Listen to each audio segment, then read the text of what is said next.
सभी स्टूडेंट को good evening. उम्मीद है आप सभी अभी न्यूमेरिकल के लिए तैयार होंगे और हम लोग अभी एनसीईआरटी के न्यूमेरिकल को सॉल्व कर रहे हैं और 1 से लेकर के 22 नंबर तक सॉल्व हो चुका है और 1 से लेकर के 20 नंबर तक सॉल्व हो चुका है। तो देखिए, तो अब एक क्वेश्चन जो होमवर्क में था उस क्वेश्चन को पहले सॉल्व कर लेना है। 15 का डी नंबर जो था वो होमवर्क में था, तो क्वेश्चन नंबर 15 का D number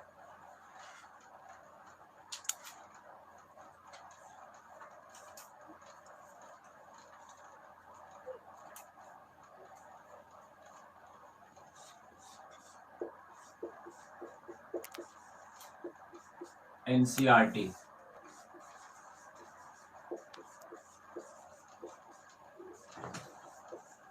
ray optics homework 9.15 D number. देखिए 9.15 का डी नंबर क्वेश्चन एक बार पढ़ रहे हैं। क्वेश्चन है इसमें, an object placed between the pole and focus of concave mirror produce a virtual and enlarge image. ये डी नंबर क्वेश्चन आपको सीबीएसई 2011 में आया है। बहुत सारे सीबीएसई के स्टूडेंट, मोर देन 90% स्टूडेंट जो है वो 95 से एबव मार्क्स लाए हैं। मेरे यहाँ के इंस्टीट्यूट से विद्यार्थी, जो सबसे कम नंबर आया सीबीएसई 12 में वो 82 था फिजिक्स में। बाकी सभी मोर देन 90 से ऊपर नंबर आया सभी सीबीएसई के विद्यार्थी को। तो रिजल्ट ओवरऑल इस बार बहुत अच्छा रहा।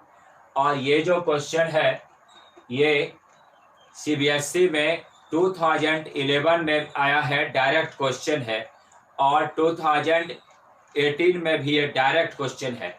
तो अब देखिए, इस क्वेश्चन में कहा गया है कि एक कनकेव मिरर है, उसके पोल और फोकस के बीच में ऑब्जेक्ट है।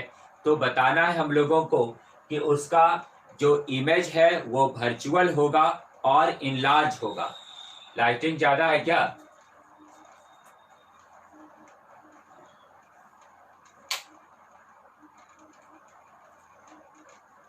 यहाँ पे आप देख रहे हैं सबको? देखिए भाई, तो गौर कीजिए, D number for concave mirror, ये क्वेश्चन सीबीएसई का है और एनसीईआरटी में भी है।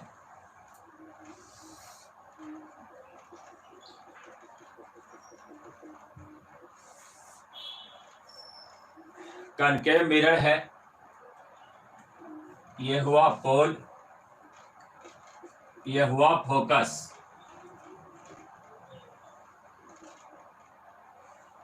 ये ऑब्जेक्ट हुआ,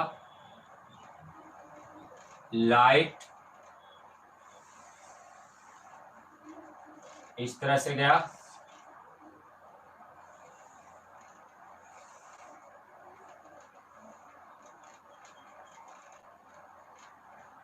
ये हो गया एफ, ये हो गया सी, यहां पर इसका इमेज बना, ये ऑब्जेक्ट है। ये रे डायग्राम हुआ, लेकिन रे डायग्राम तो डायग्राम हो गया। हम लोगों को बना करके बताना है मैथमेटिकल कि कैसे आखिर ये इमेज जो है वो वर्चुअल है और इनलार्ज है। तो देखिए यहाँ पर ये इतना सा डिस्टेंस हो गया u, इतना सा डिस्टेंस हो गया f, और इतना सा डिस्टेंस हो गया भी, है ना। अब गौर करना है, सिंस u जो है बाई ओर है, u मिरर के बाई ओर है, तो u जो है लेस देन 0, u बाई ओर है, इसका मतलब है कि u जो है क्या है, निगेटिव है। यहां पर f जो है ये भी बाई ओर है, f भी क्या है, निगेटिव है। तो यहां पर हम लोग लिख सकते हैं इस तरह मिरर फार्मूला से 1/u plus 1/v equal to क्या होता है, 1/f। यहाँ पे लिख सकते हैं 1/v equal to 1/f minus 1/u होगा। अब ध्यान देना है, इस जगह इक्वेशन मान लिए इसको 1, चूंकि u जो है यहाँ पे है, इसका मतलब है कि u जो है यहाँ, u जो है वो f और इसके क्या है, बीच है। तो यहाँ पे लिख सकते हैं 1/f minus 1/u greater than 0 होगा। मैथमेटिकल u जो है इसके बीच है, तो यहाँ पे लिख सकते हैं 1/f minus 1/u greater than होगा 0। देयरफॉर फ्रॉम 1 से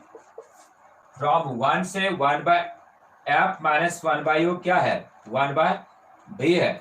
तो ये हो गया 1/v ग्रेटर देन क्या हो गया, 0। लिख सकते हैं कि v भी तब क्या होगा, ग्रेटर देन 0। इसका मतलब v इज पॉजिटिव, तो v क्या हो गया, पॉजिटिव हो गया। तो v पॉजिटिव हो गया, इसका मतलब इमेज किधर बनेगा, दाई ओर बनेगा। तो यहां पर लिख सकते हैं so image is in right side of mirror, so it is virtual, तो इससे पता चलता है कि v का मान क्या आ रहा है, पॉजिटिव। v का मान पॉजिटिव होना क्या बताता है कि इमेज क्या है, वर्चुअल है। तो क्वेश्चन कहता था प्रूव करने के लिए कि इमेज वर्चुअल है और इमेज का हाइट जो है वो ज्यादा है, तो वो भी प्रूव करेंगे। पहले ये नोट कीजिए, नोट करना है इसको।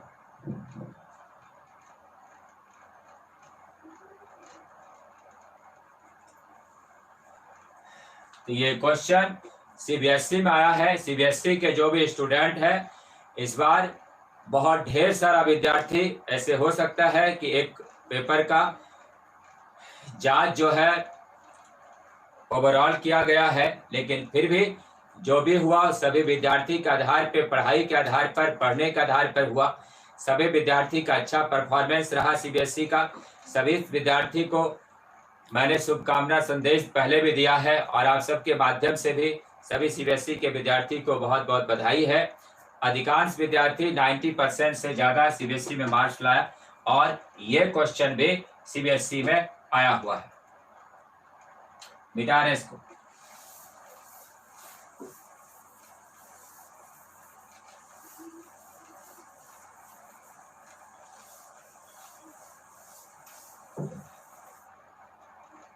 नाउ आगे, अभी हम लोग प्रूव किए हैं कि इमेज जो है वर्चुअल है। अब प्रूव करना है कि इमेज का हाइट जो है ऑब्जेक्ट के हाइट से ज्यादा है। तो यहाँ पर m इक्वल टू क्या होता है, v/u, और m इक्वल टू माइनस को हटा देंगे, v/u क्या किए, माइनस को मॉड में दे दिए। अब यहाँ पे लिख सकते हैं इसको हम लोग, यहाँ पे लिख सकते हैं और 1/u या ऐसे करके इम्प्लाई दैट लिख सकते हैं 1/u।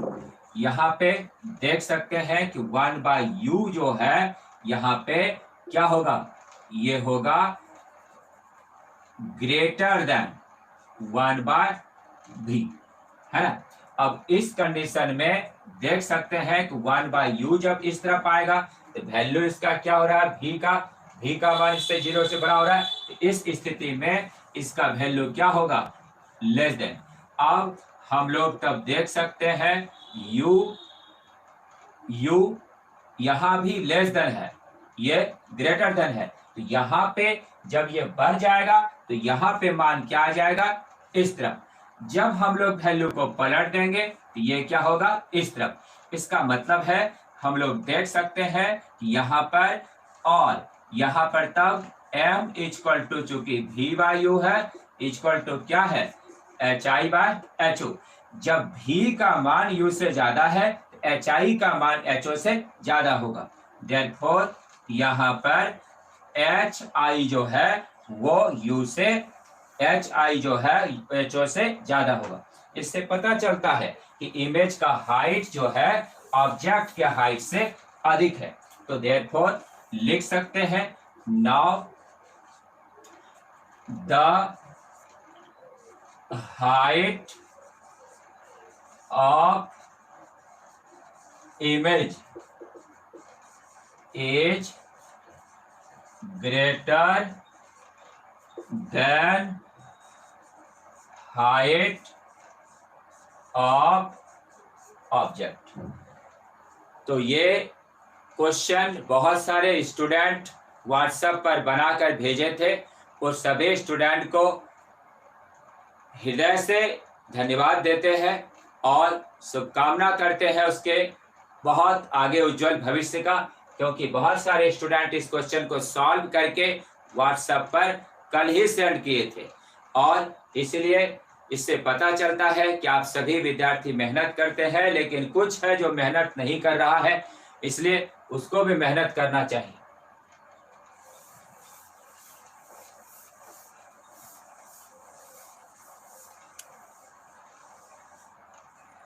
नोट हो गया। अब आगे है क्वेश्चन नंबर 9.21।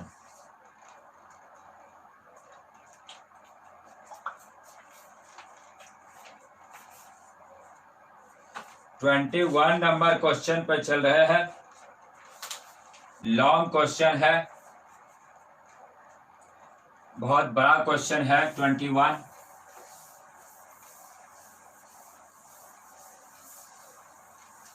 इसका हिंदी हुआ, अतः प्रतिबिंब का ऊंचाई वस्तु के ऊंचाई से बड़ा है। अतः प्रतिबिंब का ऊंचाई वस्तु के ऊंचाई से बड़ा है।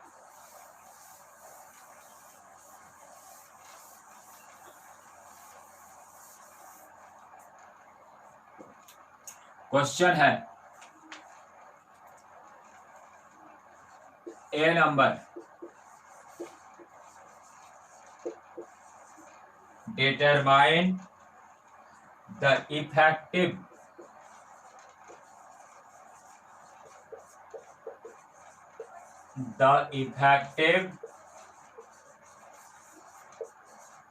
focal length of the combination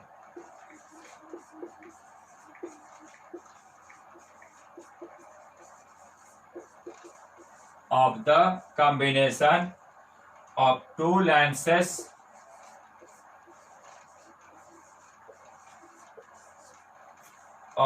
lenses in question 9.10।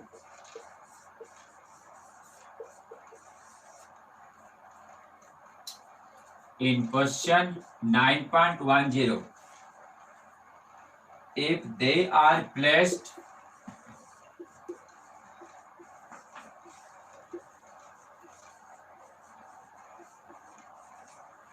if they are placed 8 centimeter apart, with their principal axis coincident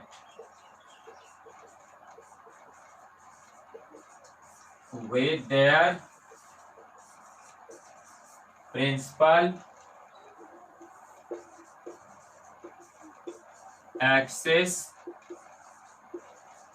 coincident. Does the answer depend?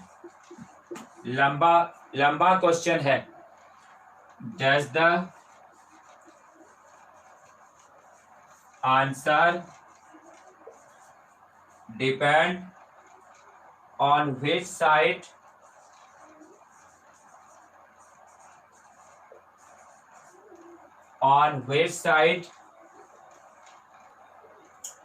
a beam of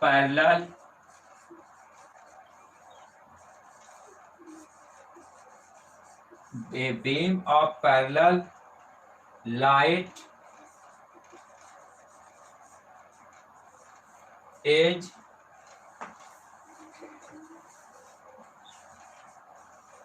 incident.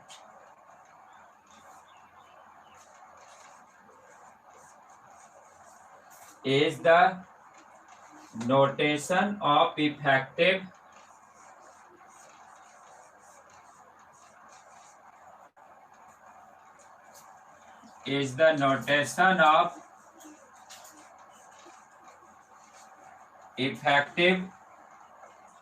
focal length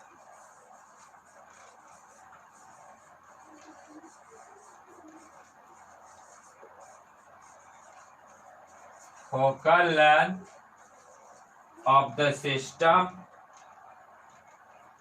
useful at all?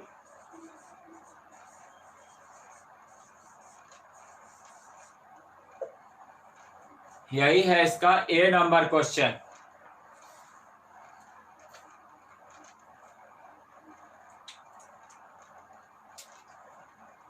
अब इसका हिंदी बोलते हैं.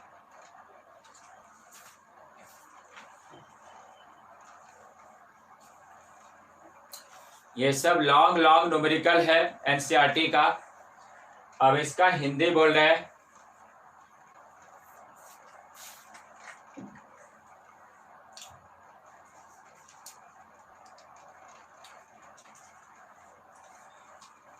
इसका हिंदी बोल रहे हैं. प्रश्न 9.10 के दो लेंसों के संयोजन की प्रभावी फोकस दूरी की स्थिति ज्ञात कीजिए जब उसके मुख्य अक्ष समपाती है तथा ये एक दूसरे से 8 सेंटीमीटर की दूरी पर रखे हैं. क्या उत्तर आपतित समांतर प्रकाश पुंज के दिशा पर निर्भर करेगा? क्या इस तंत्र के लिए प्रभावी फोकस दूरी किसी भी रूप में उपयोगी है? तो ये था इसका हिंदी. धीरे धीरे बोले हैं. उम्मीद है आप लिख लिए होंगे.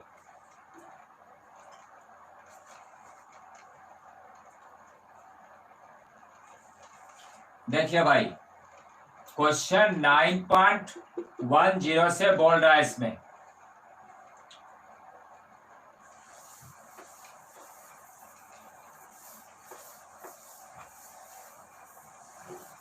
तो 9.10 मतलब 10वां नंबर क्वेश्चन से वैल्यू लेना है.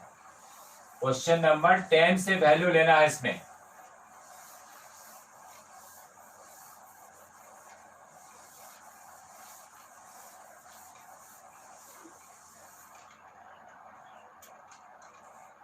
फ्रॉम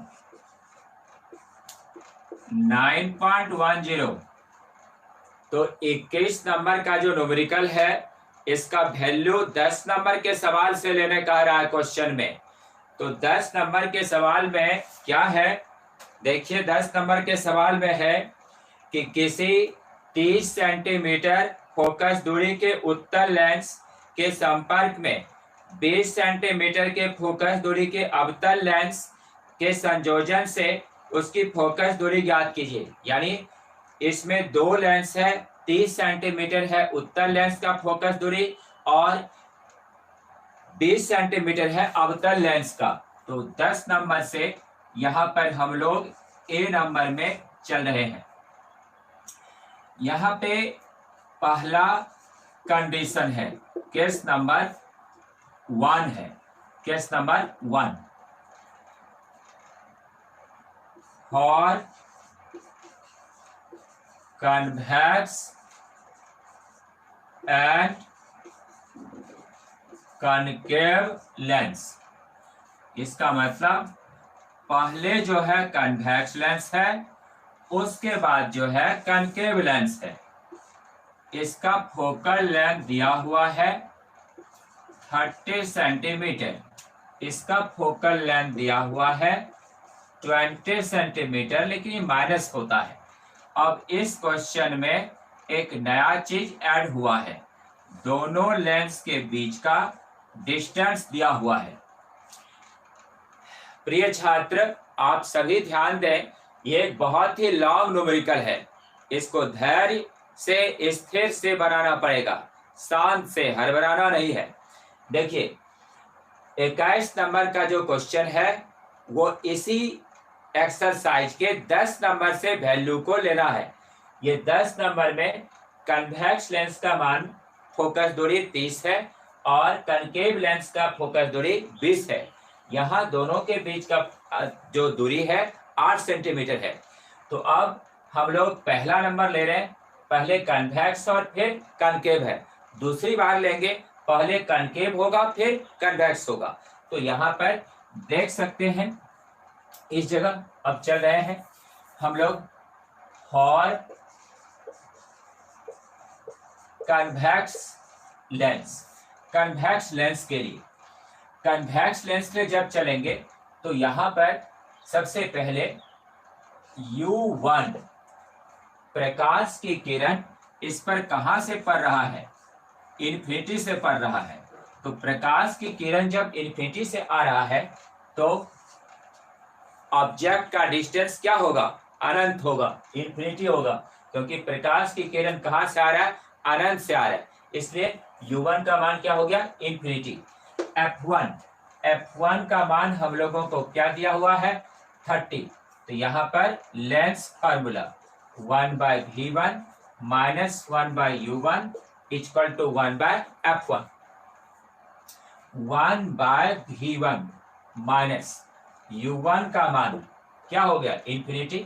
F1 का मान कितना है, 30। 1/V1 equal to 1/30। तो V1 का मान कितना आ गया, 30 सेंटीमीटर। अब ध्यान देना है, ये पूरा 8 है। यहाँ अगर सेंटर से देखेंगे इधर होगा 4, इधर भी होगा 4, तो इतना सा डिस्टेंस होगा 4 सेंटीमीटर। तो अब पहले गौर कीजिए, तो अब ये जो पहला लेंस है इसका इमेज इधर बना, कितने दूरी पे बना, 30 पर। तो यहाँ से 30 पर बना इमेज। तो हम लोग इसको डायग्राम को और बढ़ा लेते हैं। यहाँ से 30 सेंटीमीटर की दूरी पर पहला इमेज बना I1, इसका 30 सेंटीमीटर के दूरी पर इसका इमेज बना 30 पर। तो अब पहले का जो इमेज है, पहला लेंस का इमेज, दूसरे का क्या होगा, ऑब्जेक्ट। तो यहाँ पर यही इमेज इसका ऑब्जेक्ट होगा। तो अब हम लोग ले लेंगे for concave, for concave lens के लिए। कनकेव लेंस के लिए जब चलेंगे तो यहाँ पर अब इसका जो ऑब्जेक्ट डिस्टेंस होगा ये होगा 30 और इतना सा 8 है ना।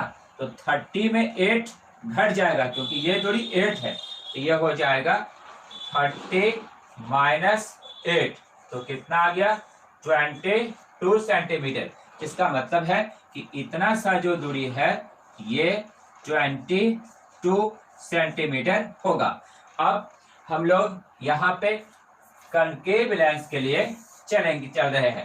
कनकेव लेंस के लिए इतना, इसका फोकल लेंथ हम लोगों को कितना दिया हुआ है 20 सेंटीमीटर। फोकल लेंथ इसका कितना है 20।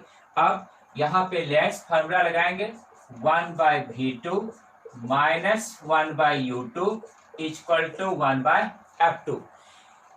तो यहाँ पे 1/v2 माइनस 1/u2, u2 का वैल्यू कितना है 22, तो u2 का मान यहाँ पर हो गया 22 इक्वल टू 1/f2। f2 का मान कितना है -20, क्योंकि कनकेव लेंस का फोकस दूरी क्या होता है निगेटिव होता है। अब इसको उस तरफ ले गए 1/v2 इक्वल टू 1/22 माइनस 1/20 होगा।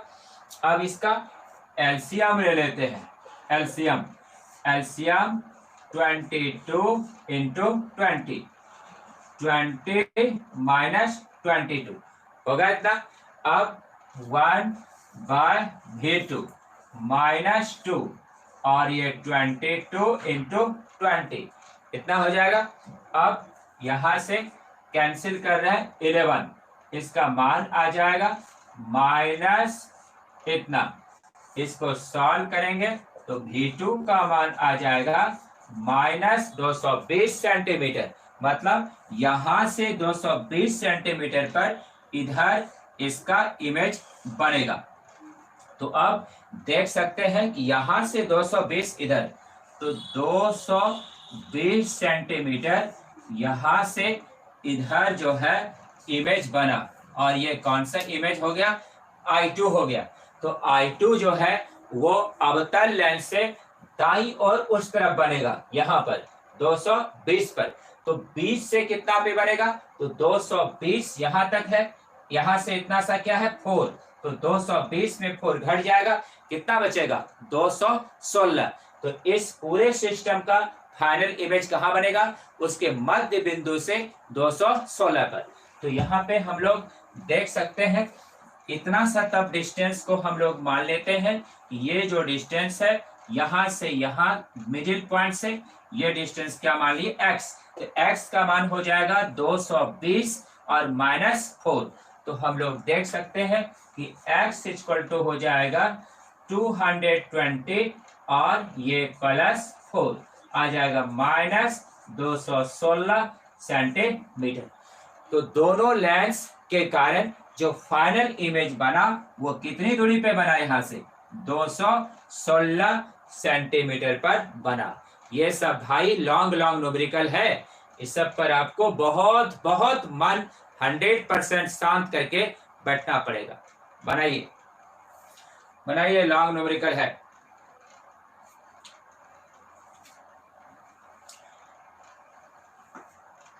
लाइटिंग तो ठीक ही है,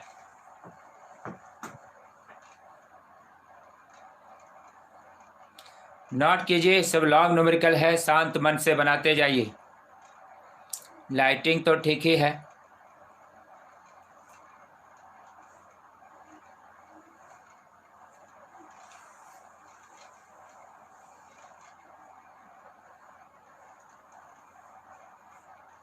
इस फिगर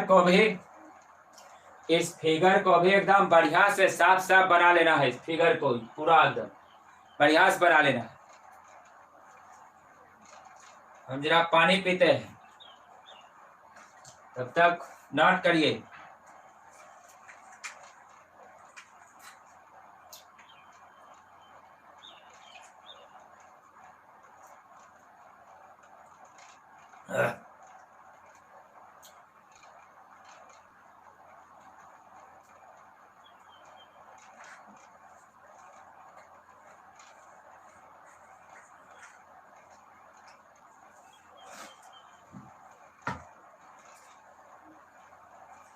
चलिए, सभी का हो गया नोट किया हुआ?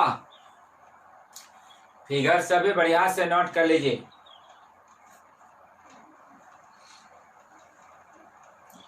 अब इसको मिटा रहे। अब ये केस 1 हुआ, इसमें 21 नंबर में ए नंबर बी नंबर है, और उसमें ए नंबर में भी केस 1 हुआ ये पूरा भी। अब फिर केस 2 होगा, फिर बहुत लंबा है।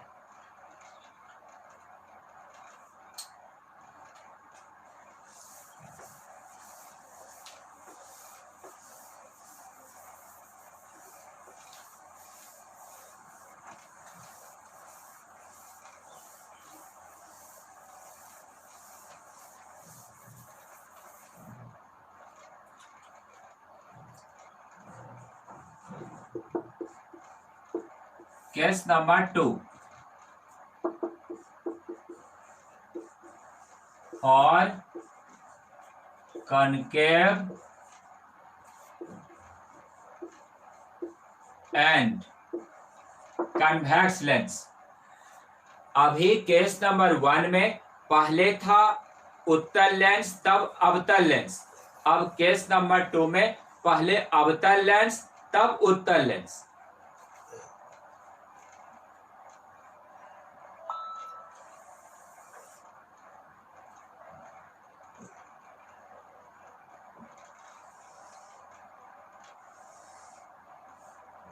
पहले अवतल लेंस तब ये उत्तल लेंस।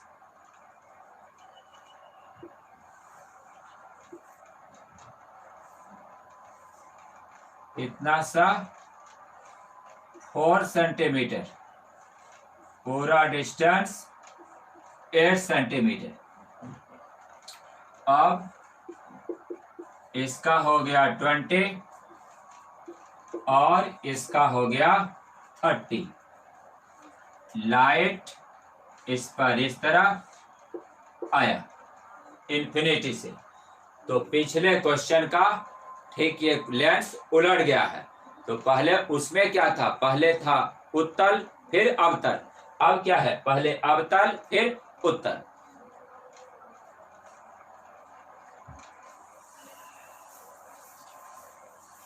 फिगर बनाइए।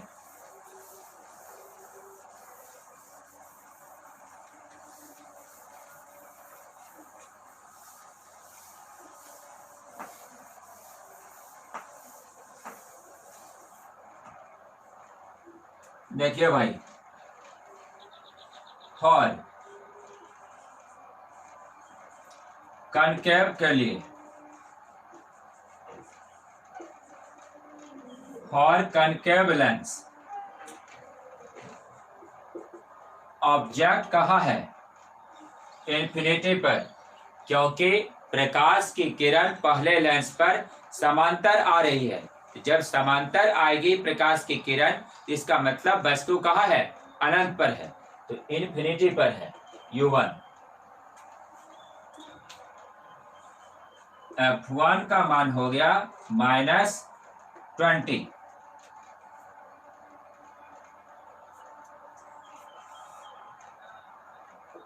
1/V1, 1/U1, 1/F1। Lens formula 1/V1, 1/∞, 1/20। तो V1 का मान कितना आ गया, -20। इसका मतलब है कि यहां से जो इमेज है पहला, ये 20 सेंटीमीटर यहां से इधर बना। 20 सेंटीमीटर माइनस बताता है कि बाई ओर बनेगा। अब यहां से हम लोग ले लेते हैं, और कन्वेक्स लेंस, और कन्वेक्स लेंस के लिए यहां पे U2 इक्वल टू पहले का जो इमेज है वो दूसरे का ऑब्जेक्ट होगा। ये 20 और ये 8, तो 28। तो ये हो गया 20 + 8, 28। फोकल लेंथ इसका कितना दिया हुआ है, 30। ये है 30।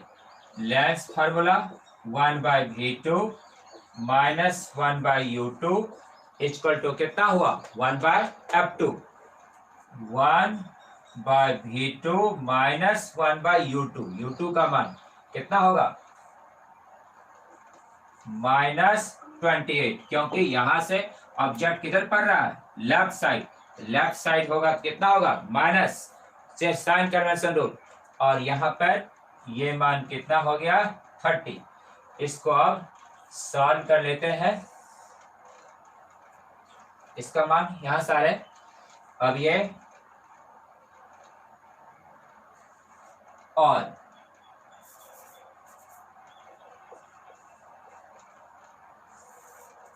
यहां से आ गया सीधा यहां तक, सीधा यहां से फिर यहां पे आए। अब ये 1/V2 इसको लेते हैं उस तरफ, 1/30 माइनस 1/28, 1/V2 30 इंटू 28, एलसीएम लिए ये हो जाएगा 28 माइनस 30, डायरेक्ट मेथड से एलसीएम लिए यहाँ पे हो जाएगा -2, ये हो जाएगा 30 इंटू 28, यहाँ पर 2 से इसको कैंसिल किए, 2 से कैंसिल हो गया 14 हो गया, माइनस V2 का मान कितना आ गया 420, यहाँ पर V2 का मान हो गया -420, तो 420 सेंटीमीटर किसका मान आ गया V2 का। अब माइनस में आया, इसका मतलब यहां से इस तरफ बनेगा, है ना, तो यहां से इस तरफ बनेगा तो हम लोग 20 से निकालेंगे, तो यहां पर लिख सकते हैं hence distance of image from mid point, मध्य बिंदु से निकालना है क्योंकि दो लेंस है ना, दोनों के मध्य बिंदु 20 से कितना पर होगा, तो 20 से हो जाएगा ये 420 माइनस 4 आ जाएगा यहां पर -416 सेंटीमीटर। तो यहां से 416 पर बनेगा, तो हम लोग देख सकते हैं ये जो फाइनल इमेज बनेगा I2 वो बनेगा 416 सेंटीमीटर, इस जगह से मिडिल पॉइंट से यहां से ये 416 पर बनेगा। तो यही है क्वेश्चन नंबर 21 का ए नंबर सॉल्व हुआ, ए नंबर, अभी बी नंबर बाकी है, नोट कीजिए, इसका बी नंबर होमवर्क में देंगे, इसको नोट कीजिए, यहां नीचे तक सबको दिखाई पड़ रहा है।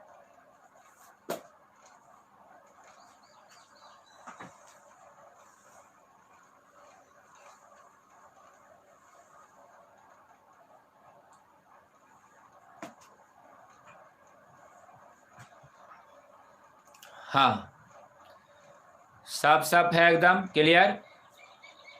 तो कन्वेक्स लेंस से बाईं ओर 420 पर इमेज बना, इसलिए मध्य बिंदु से 416 पर बना, फिगर में दिखा दिए हैं।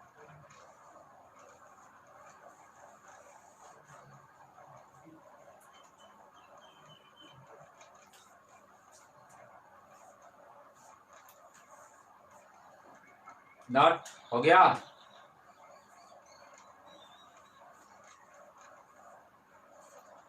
इसका बी नंबर होमवर्क रहेगा।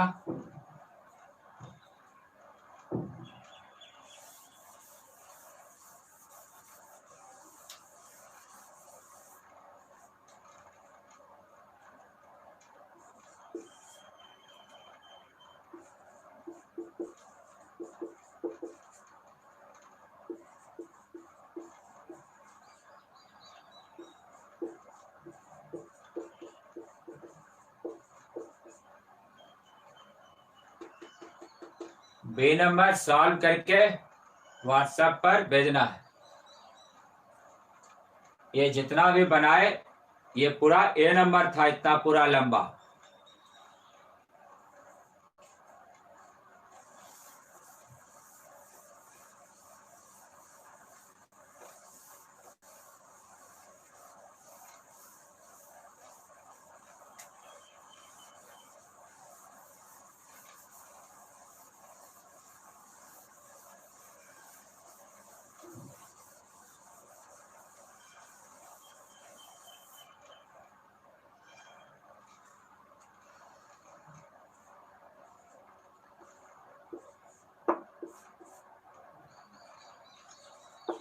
Twenty two number B number बनाकर भेजना है। 22 नंबर पर चल रहे हैं।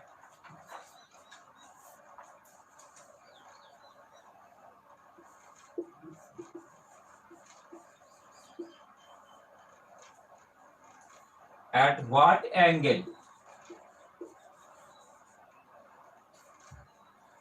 should a ray of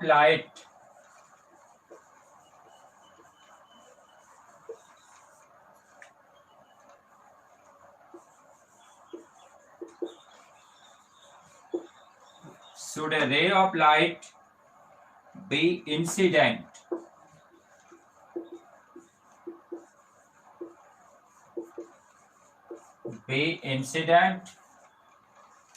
on the face of the prism?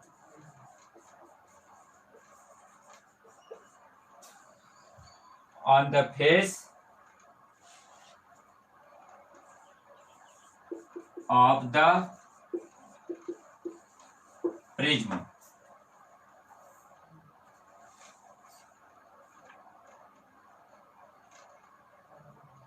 Of refracting angle 60 degree.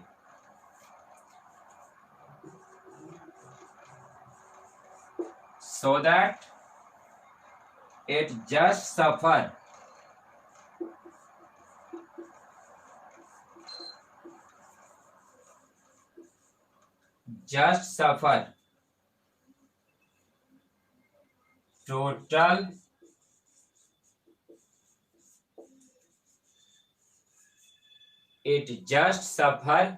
total internal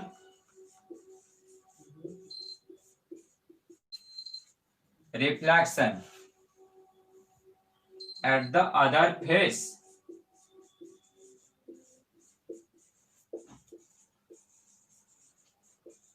At the other face.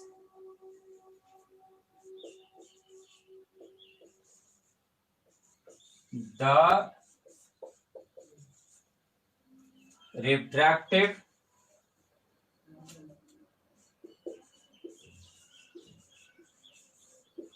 index of material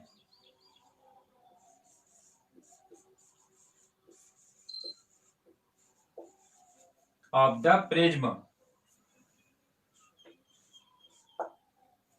is 1.524. 1.524. यही है क्वेश्चन 22 नंबर। आज तो बहुत लंबा लंबा सब न्यूमेरिकल है।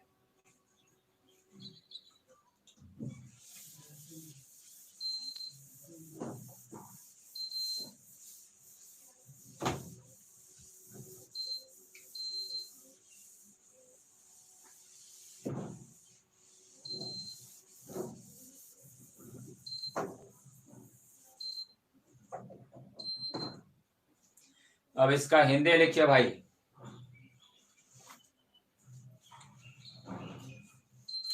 हिंदी है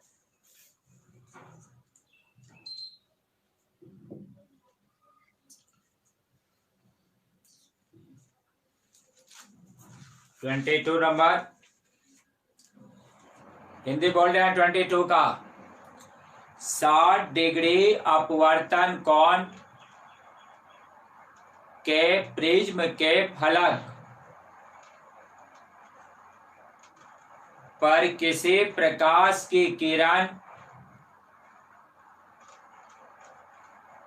को किस कोण पर आपतित कराया जाए कि इसका दूसरे फलक से केवल पूर्ण आंतरिक परावर्तन होता हो।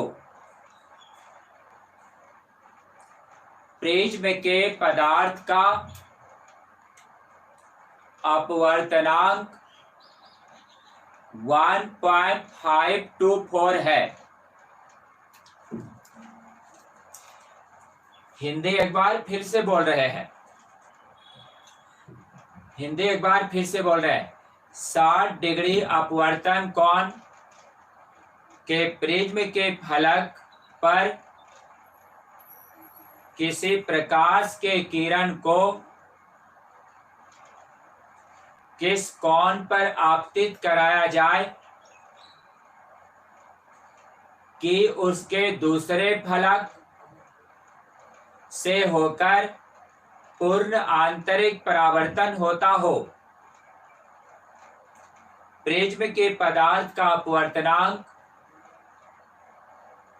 1.542 है। देखिए भाई, यही है क्वेश्चन नंबर 22। इंग्लिश और हिंदी हो गया। अब गौर करना है।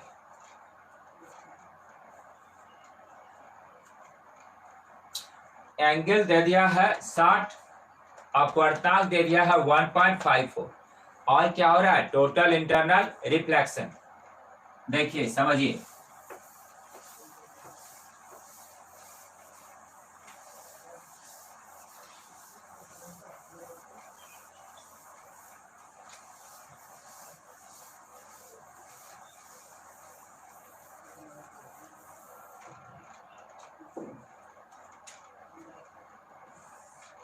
ये एक प्रिज्म है। प्रकाश की किरण इस पर पड़ा, इस पर गया, इधर आ गया, पूर्ण आंतरिक परावर्तन हो गया।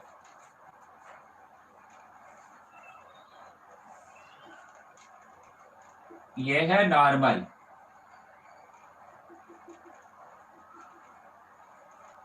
यह है एंगल ऑफ इंसिडेंस। ए का मान दिया हुआ है 60 डिग्री, ये आर है और ये आर डैश है। यहां पर हुआ total internal reflection, TIR, total internal reflection हो रहा है दूसरे सरफेस से। तो यहां आर डैश जो है ये क्या होगा? क्रांतिक कोण हो जाएगा, इक्वल टू सी। म्यू का मान क्वेश्चन में दिया हुआ है 1.524। म्यू का मान क्वेश्चन में कितना दिया हुआ है? 1.524। म्यू का मान क्वेश्चन में है 1.524 दिया हुआ है। यही क्वेश्चन में म्यू का मान दिया हुआ है। अब देखिए, यहाँ पे क्रांतिक कोण हो गया ये, क्योंकि पूर्ण आंतरिक परावर्तन हो रहा है। तो चूंकि दूसरे सरफेस से पूर्ण आंतरिक परावर्तन हो रहा है, इसलिए यहाँ पर क्रांतिक कोण बनेगा। तो आर डैश जो है ये क्रांतिक कोण हो जाएगा। और ए का मान हम लोगों को दिया हुआ है, तो पहले हम लोग ऐसा करते हैं, क्रांतिक कोण का मान निकाल लेते हैं। तो देखिए, तो यहाँ पे हम लोग लिख सकते हैं we have sine C equal to होता है 1/μ का मान 1.524। 1 में से भाग देंगे 0.6562, 1 में से भाग देंगे तो 0.6562। इसका मतलब है, और साइन सी इक्वल टू ये हो गया 0.6562। C equal to sine inverse 0.6562। C equal to sine inverse sine त्रिकोणमिति के टेबल में देखते हैं तो इसका मान 41 डिग्री आता है। तो ये हो गया 41 डिग्री। तो क्रांतिक कोण कितना आ गया? 41 डिग्री। तो क्रिटिकल एंगल का मान आ गया 41 डिग्री। बट पढ़ाए होंगे R plus R dash formula prove किए हैं क्लास में प्रिज्म में। R plus R dash equal to A होता है। यहाँ R डैश का मान क्या है? क्वेश्चन से C है। तो यहाँ पे लिख सकते हैं और R plus C equal to A का मान कितना दिया हुआ है? 60 डिग्री। अब R equal to 60 minus C का कितना मान है? 41। तो R का मान कितना आ जाएगा? 19 डिग्री। 19 डिग्री आ गया इसका वैल्यू। अब यहां से गौर करना है हम लोग। अब चलेंगे फ्रॉम स्नेल्स लॉ से। ये जो सरफेस है इस पर स्नेल का नियम लागू होगा क्योंकि अपवर्तन हो रहा है। ये हो जाएगा sine I by sine R equal to mu two by mu one, क्योंकि फॉर टू मीडियम यहाँ पर अपवर्तन हो रहा है। जब अपवर्तन होगा यहाँ स्नेल का नियम लगेगा। ये हो जाएगा sine I by sine 19 degree, R का वैल्यू 19 और ये म्यू टू का मान 1.524 इसके लिए।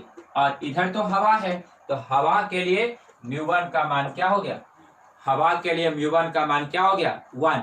और प्रिज्म के लिए म्यू टू का मान कितना हो गया? 1.524 जो दिया हुआ है, और हवा के लिए 1। अब साइन 30 डिग्री के अप्रॉक्स आता है, यानी टेबल से साइन 19 का मान निकालेंगे। टेबल से साइन 19 का मान निकालकर यहाँ पे रखकर मल्टीप्लाई करेंगे। मल्टीप्लाई करके फिर टेबल देखेंगे।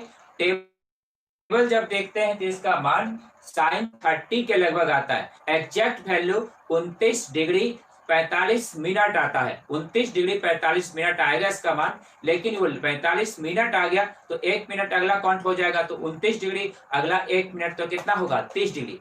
तो यहाँ पे एंगल ऑफ इंसिडेंस हो जाएगा 30 डिग्री अप्रॉक्स। तो यही था question number 22। Angle of incidence हम लोगों को पूछा गया था। यहाँ पर आई का मान हम लोगों से पूछा गया था। व्हाट था क्वेश्चन में? क्वेश्चन में आप देखेंगे कि आपतन कोण पूछा गया है। तो आपतन कोण का मान इस आधार पर हम लोग निकाल सकते हैं। और आपतन कोण का मान कितना आया? 30 डिग्री। तो देखिए भाई, मैक्सिमम थ्योरी और maximum numerical, maximum theory and maximum numerical को बताना ये हमारा पर्सनल उद्देश्य है और ये रहेगा सब दिन। इसलिए आप सभी मन से स्टूडेंट सभी मेहनत करें और जमकर मेहनत करें। क्वेश्चन नंबर बी जो दिए हैं आपको वो बना करके सेंड कीजिए। एक बार नंबर हम आज फिर से लिख दिए हैं। बहुत ढेर सारा स्टूडेंट मेरे यहाँ का इस साल क्लास 12 में सीबीएसई में बहुत अच्छा परफॉर्मेंस किया और बिहार बोर्ड में तो पहले ही हो चुका था। सीबीएसई में भी बहुत अच्छा परफॉर्मेंस किया, क्योंकि हमारा पढ़ाने का हमेशा उद्देश्य रहता है फुल एकदम complete knowledge of theory and complete knowledge of numericals दोनों रहता है। इसलिए किसी का कोई क्वेश्चन एग्जाम में छूटने का सवाल नहीं है। इसलिए पूरा जम के मेहनत कीजिए। थैंक यू, बहुत बहुत धन्यवाद। मिलते हैं फिर अगले क्लास में। Thank you.